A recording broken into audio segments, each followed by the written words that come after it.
ब्रह्ममुरारिसुरार्चितलिङ्गं निर्मलभासितशोभितलिङ्गम्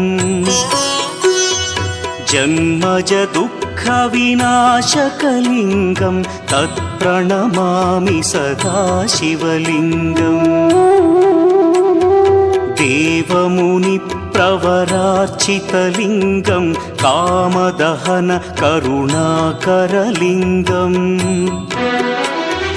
रावणदर्पविनाशकलिङ्गं तत्प्रणमामि सदा शिवलिङ्गम्